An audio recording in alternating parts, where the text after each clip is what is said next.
What's up, Math 8? Thanks for tuning in for another episode of Math with Mullins. Today we're looking at 4.4 rotations, and we're going to be able to identify and use rotations. So let's go ahead and get started. The first thing we want to understand is what a rotation is and how can we rotate. A rotation is simply a turn, and that a figure rotates about a point. The point that we rotate is called the center of rotation. So we'll talk about, we'll probably just see about the origin today, but know that you can also rotate about a point specific on the coordinate plane, but the origin is what we're going to focus on today. And then we're also going to focus on the number of degrees an angle can rotate, and that's going to be the angle of rotation. We're going to look at 90 degrees and 180 degrees. We do need to make sure we understand the difference between clockwise and counterclockwise. Okay, something to consider about angle of rotation. We are still looking at a graph, but you want to think about angle of rotation as a actual clock. We have midnight or 12, 3 o'clock, 6 o'clock, and 9 o'clock. So a 90-degree rotation would be from 12 to 3 because it's making a 90-degree angle. But a 180-degree rotation can be from 12 to 6 because that's making a 180-degree angle. Before we keep going with the video, make sure you have these 3 things copied down, and then when you're ready, click play. So the next piece we're going to look at, it says you want to rotate the puzzle piece 270 degrees clockwise about point P to fit it in the puzzle. So here is the point P. And keep in mind, 270 would be like starting at midnight and going all the way around to 9 p.m.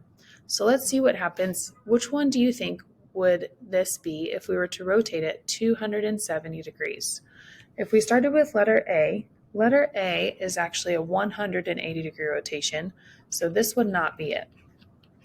Letter B, though, looks like it could be a 270-degree clockwise rotation, but let's just determine that really quickly, making sure we're using the right piece. It might also be where we have another 180-degree rotation or a 270-degree counterclockwise rotation. But if we look at C and D, we also want to make sure those are looked at carefully as well. So maybe looking at point B again, we know that this piece right here is about 3 p.m. So 270 degrees would make it be all the way up here at midnight. Okay, so that means this piece needs to be here at the top at midnight, and the only one that's showing that is option B. C looks like it has just been a rotation of maybe 90 degrees, and then D also looks like it could possibly be another 180 degrees. Now that I think about it, though, I'm thinking that if I took this and rotated it 90 degrees clockwise, we would have the opening here. Then another 90 degrees, it would be here. So the third 90 degrees would end up actually here, which would be 270, so it actually would be option C. The first one says which piece is 90 degrees counterclockwise rotation about point P, and that one is also C, so 90 degrees counterclockwise and 270 degrees clockwise are equal. Okay, and then is choice D a rotation of the original puzzle piece? If not, what kind of transformation does the image show? Point D looks like it could be a reflection, so we're going to say no rotation, but instead reflection. Okay, let's keep going here. The vertices of a trapezoid are W, X, Y, and Z. So first what we're going to do is place that in the coordinate plane, and then we'll look to see what happens when we rotate it 180 degrees about the origin. So with a 180-degree rotation about the origin, that means we want to make sure that we can connect a point to the origin.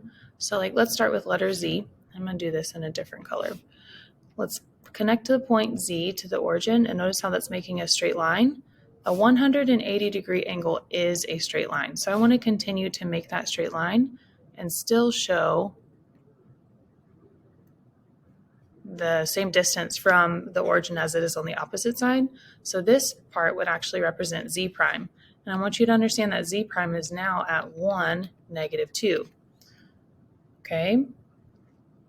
Notice that when we placed 1, negative 2, we just switched the location of each one. Or we switched the location of the x and the y coordinate. What I typically suggest is once you can find one point, then it's easier to find the other points. So if you understand that z is right underneath y 2 steps, that means y would also be underneath z another 2 steps in the opposite direction. Y prime is now going to be at 1, comma, negative 4. So again, you're just switching their opposites. The opposite of negative 1 is positive 1. The opposite of 4 is negative 4, okay? So that means if I want to plot x prime, the opposite of negative 3 is positive 3, and the opposite of 4 is negative 4. So 1, 2, 3, 1, 2, 3, 4. Here's x prime. And then w prime would be opposite of negative 4 is 4, opposite of 2 is negative 2, 4, negative 2, 1, 2, 3, 4, 1, 2. Here's w prime. We should notice that my figure has been rotated 180 degrees about the origin, and it's still the same figure. It's just like it's been turned and it looks kind of upside down, okay? The vertices of a triangle are J, K, and L, so let's go ahead and plot these first, and then what we're going to try to do is rotate 90 degrees counterclockwise about the origin. Okay. Whenever we show 90-degree counterclockwise, that is also the same thing as 270 degrees clockwise. So 90 degrees counterclockwise would just mean we're turning it in this direction, opposite of where the clock hands would go. We are going to go about the origin, so I just picked the point that's closest to the origin. Here is J, and what I'm going to try to do is make a 90-degree angle. Again, 90-degree angles look like an L with a really sharp corner in between. What that is probably going to look like is something to this effect, maybe. So that has made that 90-degree angle. So now J prime is here, and that is at negative 2, comma, positive 1. I want you to see the pattern that has just happened with J to J prime, and we're going to use that same pattern to help us. So J was at 1, comma, 2. So notice that we went from x, comma, y, and we switched our x and y's to be y, comma, x, and then the y ended up becoming its opposite. So for example, if I wanted to plot k prime using that exact same pattern, I would switch around the 4 and the 2. The 2 becomes in the front, the 4 is in the back, and now the 2, which was the y, becomes a negative. So now I'm at negative 2, comma, 1, 2, 3, 4. Here's k prime. So L prime, I would switch around the numbers, negative 3, comma, 1. But then since negative 3 was the y value, that's going to become positive now. So it's going to be at 1, 2, 3, comma, 1. So I'm going to erase my extra lines here just because I have more than I need.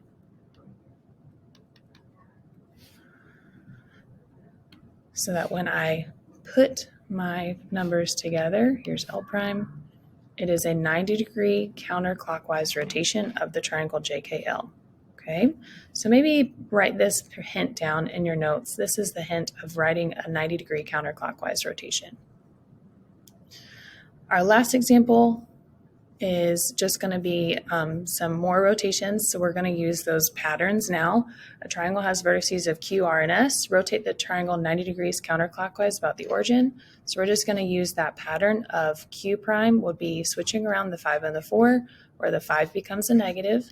R prime switching around the 0, comma, 4, but 0 can't be negative or positive, so we'll leave it like that. And then S prime would be switched around to 0, comma, 1, but neither the 0 could be a negative. Next, we're going to rotate about vertex S. So we do need to make sure that we plot this one. So what I'm going to do first is plot our original points in purple and the image in orange. First, double check, make sure your original figure, your pre-image, is plotted correctly. Now let's plot that image we just rotated 90 degrees about the origin. Okay, now that we have this, what we're going to do is rotate the triangle 180 degrees about vertex S. So that means R is going to make a 180-degree line from here and on the other side. So on this side, I have 1, 2, 3 spaces. So I'm going to rotate around 1, 2, 3 spaces. So now this R double prime, R double prime is noticing you're making that straight line for 180 degrees. So Q prime would actually end up rotating 180 degrees all the way around here. It's almost like sunrise, sunset. Where does the sun rise? In the east, and we're sunsetting in the west, or vice versa. So there's going to make my rotation about point S. Okay. Are the images in point A and point B congruent? Q, R, and S.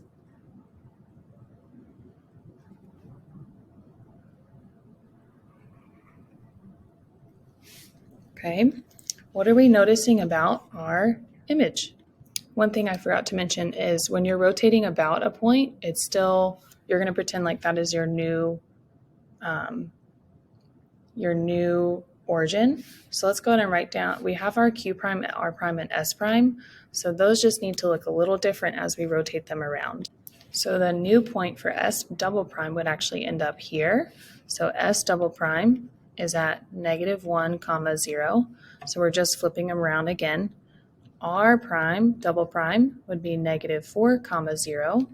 And Q prime, or Q double prime, would be -4, -5. So I just applied that same 180-degree mechanism there. So these would then this would look like this. And then -4, -5, 1, 2, 3, 4, 5.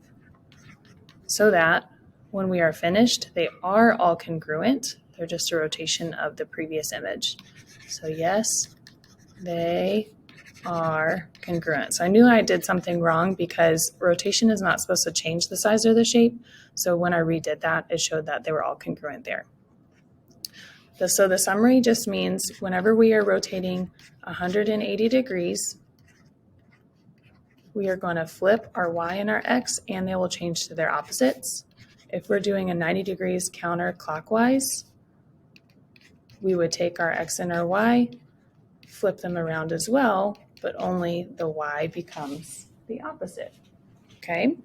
So if a triangle has vertices 6, 8, -2, 5, and 1, -3, what are the coordinates if it's been 180 degrees? We'd flip everything around to its opposite. -8, -6, +5, +2, +3, -1 would be our new coordinates. Okay? That's all we have for today. Thanks for tuning in and being patient with me as I discuss rotation.